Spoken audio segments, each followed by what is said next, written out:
Hi, it's Katrina. From partying with Churchill and Stalin to the real-life James Bond, here are 10 historical facts you most likely didn't learn in school.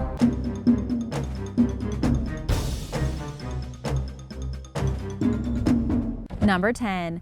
George Washington's military career. Besides being on the $1 bill, I'm sure George Washington is familiar to you. George Washington was one of the founding fathers of the United States and helped lead the Revolutionary War from the battlefield and helped secure freedom for the colonies. This is all fact. But what schools often gloss over are the events that happened in between his most notable victories. For example, did you know that George Washington basically started the French-Indian War? It's true, he did. It was actually his first military engagement as a leader, and it wasn't even supposed to be a battle, but it ended up that way, and though Washington and his forces won, it started an even bigger war. Just as important, during that war, Washington had both successes and failures, all while trying to earn his way up the ranks of the British Army. After a friendly fire incident, he actually resigned his commission and didn't come back until the Revolutionary War started.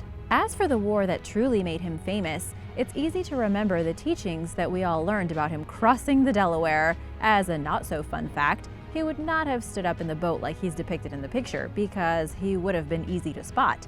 Or his victory in Boston and, of course, Yorktown. But Washington had quite a spotty record in between those battles. If you've seen the show Turn, Washington Spies, you'll know Washington struggled a bit. He lost New York, Philadelphia, and other positions, and his time at Valley Forge was infamous because he tried to maintain the peace and morale of his men while they were suffering some of the coldest winters on record.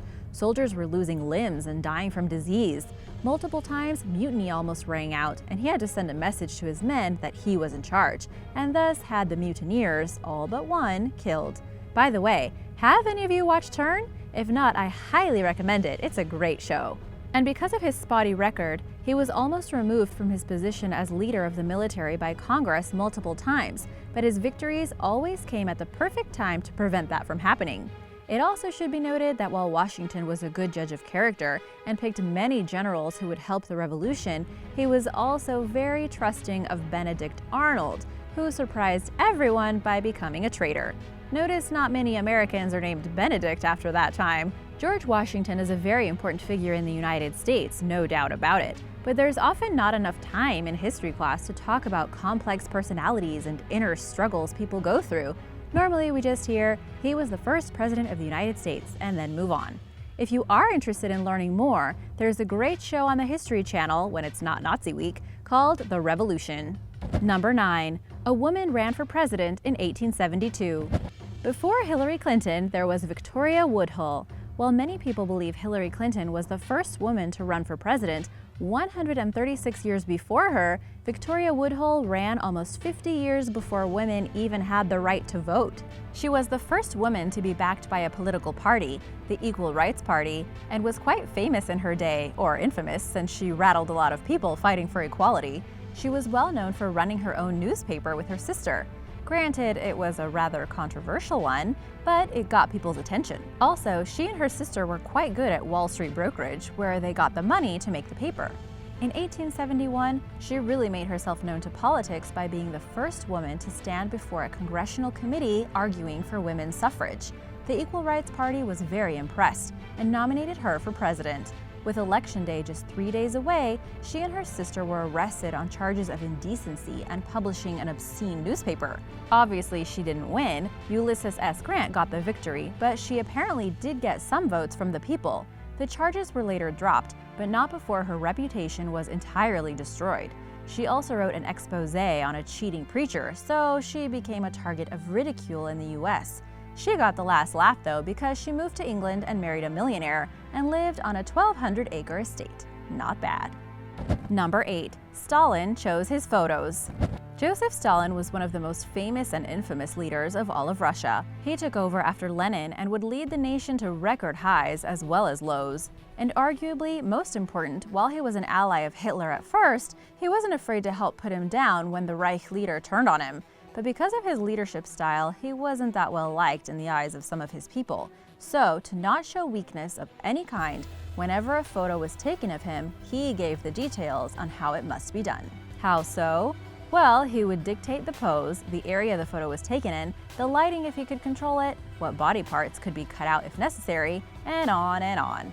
Imagine now with all the technology we have, he could edit all he wanted, but I guess people would still have their cell phones. His control over the media in Russia was absolute, and he wanted to make sure that anyone who saw him via these photos perceived him as perfect, like a Kardashian, a trend that many other politicians would use in the years to come. After the news came out, everyone wanted their picture taken showing their best pose. Stalin probably got it from Napoleon, who could completely control how he was painted in portraits. Dictators have been doing that for centuries. Number 7. Space travel in the 17th century. We've always dreamed of reaching the stars and planets that are beyond Earth and our solar system, but did you know that the first concept of piloted space travel was from the 17th century? It's true.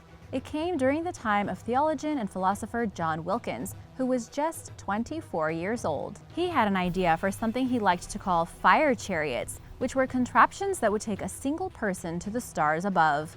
Now, you might think this is crazy, but the reasoning behind the fire chariots wasn't about space travel alone, but also for contacting aliens or intelligent life on other planets. During the 17th century, it was commonly believed that the moon and other planets had civilizations like or close enough to Earth. And if you're curious as to why they felt they could do well in space, it's because they believed that space was filled with oxygen, as that's how the angels breathed. Wilkins did work on making the fire chariot a real thing, and though he never succeeded, it's the first documented work on space shuttles, published in 1638. He predicted that space travel would eventually be discovered and be surprised at the ignorance of his time. People have been dreaming about pushing the boundaries of humankind since the dawn of time. And now for Churchill's cigars. But first, if you are new here, be sure to subscribe and click the notification bell so you don't miss out on the latest videos. We'd love to have you. Number 6. Churchill's cigar limit. When you think of Winston Churchill, you think of two things. First, his leadership during World War II that helped the Allies to victory, and second, you probably think of him smoking a cigar. Churchill was legendary for his cigars, and a brand of cigars is actually named after him to honor their love affair. But not just any cigars, he loved Cuban cigars. He even came up with creative ways to help him smoke in places he ordinarily couldn't, like an airplane. What you don't know, though, is that Churchill believed in good health, and so he set himself a cigar limit of 15 per day. For the record, that's a bad idea. But Churchill didn't care, and guess what? He lived to be 90 years old. Number 5. The Congress of Vienna Party. After the fall of Napoleon, the European powers had to figure out how to divide up what was taken. From September 1914 to June 1915, British, Austrian, Russian, and Prussian leaders and diplomats came together to divide up borders and ensure the balance of power within the continent. And peace, of course. And it worked, but the people at the Congress had a little too much of a good time. By that I mean that they were infamous for going around and having parties and drinking and sleeping around, and they did this for the entire 9 months that the Congress of Vienna was happening.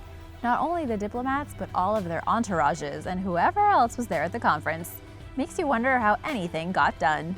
Number 4. Sarah Tarrant. Who is Sarah Tarrant? Well, she was the woman who almost started the American Revolution. Almost. This happened in 1775, barely a year before the real Revolutionary War started. You see, some British troops, led by a man named Alexander Leslie, wanted to cross into the town of Salem to look for some cannons that he believed were stolen by rebels. The townspeople resisted, but the British eventually got through. They searched the town but didn't find the cannons, so they made to leave. As they did, Sarah Tarrant started to insult the British soldiers. Her taunts got the attention of one soldier in particular who pointed a rifle at her.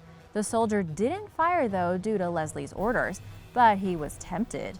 And had he done so, the revolution would have started sooner, and the shot heard around the world would have had a slightly different meaning. Number 3. Albert Einstein's last words were in German. Albert Einstein is one of the most important scientific minds in all of history, as he helped create the field of quantum mechanics, created the theory of relativity, and more. Not enough time to list everything in this video. His life is well documented, but his last words are not. During his final hours, he was being tended to by a nurse, and seemingly moments before he died, he whispered something to her. When asked what he said, the nurse didn't know because he told her in German and she didn't speak the language. So Albert Einstein's final words are truly a mystery. Wouldn't you have loved to know what he said? Number 2. Michelangelo did not like criticism. Michelangelo is known for the sculpture of David, the creation of Adam, and painting the Sistine Chapel, but he did not take criticism well. Actually, who does? But Michelangelo also had no issue depicting his critics or his patrons in his paintings. When he was making one of his legendary paintings, The Last Judgment, he was visited by the Pope and his entourage. One of them was Biagio da Senza, who was appalled that Michelangelo had drawn naked men in the painting that was going to be in the Sistine Chapel. So appalled was he that he begged the Pope to have the painting taken down and said Michelangelo should be fired. The Pope refused the proposal, but Michelangelo didn't care, so he decided to draw Biagio da Senza in The Last Judgment. But as a member of the underworld and being mutilated by animals in rather horrific ways. Biagio da Senza saw this and protested to the Pope again, but the Pope refused to intervene, stating that his jurisdiction did not cover the underworld. You can get away with a lot of things when you're the Pope, and when you are an artistic genius. Number 1. James Bond may have been real. When it comes to super spies, there are few better than James Bond, and between the original Ian Fleming novels and the numerous movie adaptations, his legend is secured for all of history. But the debate about him remains. Was this based on a real guy? It's hard to say for certain, but Ian Fleming definitely had an inspiration of sorts, and that was off of real-life secret agent Dusan Popov. He was a real spy, a double agent in fact, and yes, he did work for MI6, and he doubled as an agent for the Nazis during World War II. In fact, he was so good at his job that he was able to get loads of information about the Nazis because they trusted him so much. Just like James Bond, Popov was infamous for his flings with women, his love of drink, and his love for gambling. In fact, Ian Fleming himself got to see Popov gamble against a rich Lithuanian who was being a bragasaurus at a baccarat table. So Popov placed a $50,000 bet, a lot of money back then, and the moment he did, the Lithuanian wised up. It was this experience that led to the legendary scene that was in the first James Bond book, Casino Royale. But Popov's code name wasn't 007, it was Agent Tricycle, which he got because of his flings with women.